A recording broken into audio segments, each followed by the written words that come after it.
Hi everybody, welcome to another episode of Fish Keeping Jamaica. Welcome to my channel. Today I'll be looking at a topic that I think will interest everybody within the fish keeping hobby. So stay tuned. I'll be looking at the different types of glass used by some persons, or the choices of different glass used by persons to make their aquarium.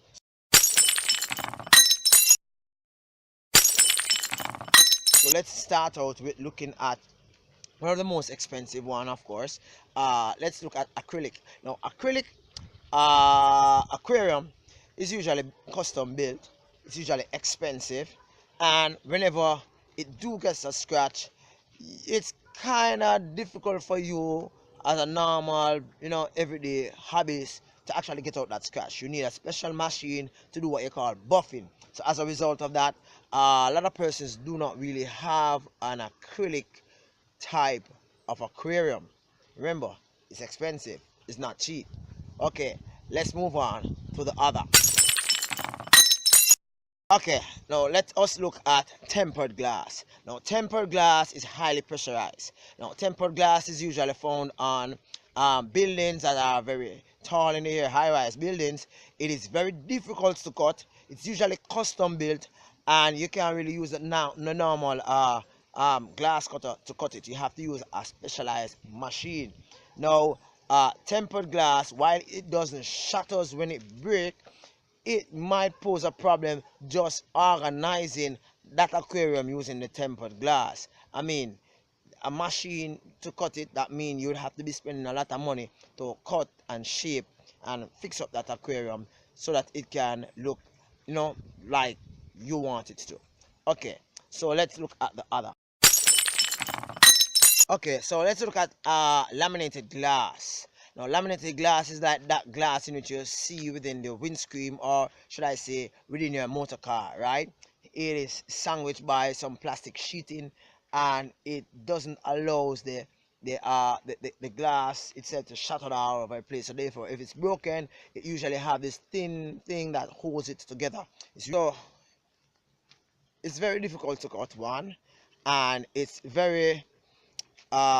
not usually used in the fish keeping hobby, although I have seen a friend of mine actually use a couple windscreen to make an aquarium. It looks crazy, but it works. Silicone can actually hold the edges together. It's good like that. However, it is not all that easy to cut. You have to get a machine, a specialized machine to cut it, which makes the whole idea of you using laminated glass no, the edges when cut might prove a little difficult, because what happens is that now you have the thin sheet thing actually over it, so the edges are like jagged, so it doesn't really look all that awesome. Now let's look at the other type of glass. The other type of glass, the next type of glass, is frosted glass. Now frosted glass, some persons use frosted glass either at the back of the aquarium, at the side of the front aquarium, at the base of the aquarium, because they're trying to recycle the glass that has been in an old window that they are trying to make use of, right? It holds that way. However, frosted glass, a fully 100% frosted aquarium, frosted glass aquarium, right, would give the light rays a little problem heading into the aquarium. So therefore, if you have plants in the aquarium and you have a frosted glass system, what will happen is that those plants will not receive the amount of the intensity of sunlight in which it needs. Also, the edges of these frosted glass are not really good, in the sense that when you put silicone on it so that the all 5 piece actually hold together, the frosted glass will not hold that good, that well. Then you have the nickel based metallic glass. Now the nickel based metallic glass is that glass that you get within your pet shop. It's that glass which have the darkish color in it, right? It's that glass which has a lot of nickel, a lot of metallic compounds in it. Now that glass is easily shattered, one, so therefore if that aquarium do break, chances are humans within that environment would have to spend careful attention to actually clean up that mess, because a splinter can damage you and cause a lot of ill health. Also, this type of glass tends to explode whenever it's under dry condition. And I say explode, I mean like damage. It doesn't have to be boom, explode like that, but it tends to crack or leak whenever the condition is dry. So therefore, let's say you have an aquarium that you have actually placed somewhere for a long time and it's experienced a lot of heat.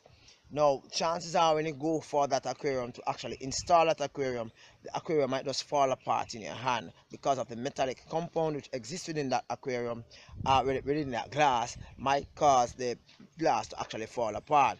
Better yet, if you have your aquarium in a situation, in a room, in an environment where the place gets suddenly hot, what will happen is that it will just explode.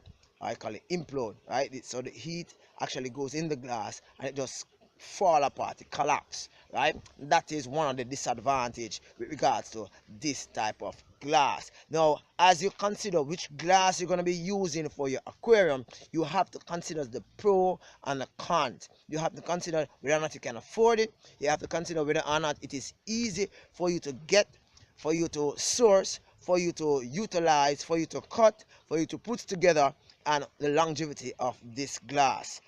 Thank you very much for watching. It was an awesome experience doing this research. I found out a lot about different type of glasses myself. I had only intended to do two type of glass comparison, but in doing so, in doing the research, I've actually found out even more than I actually bargained for. Thank you very much for watching. Have an awesome day. Rally here. Bye bye.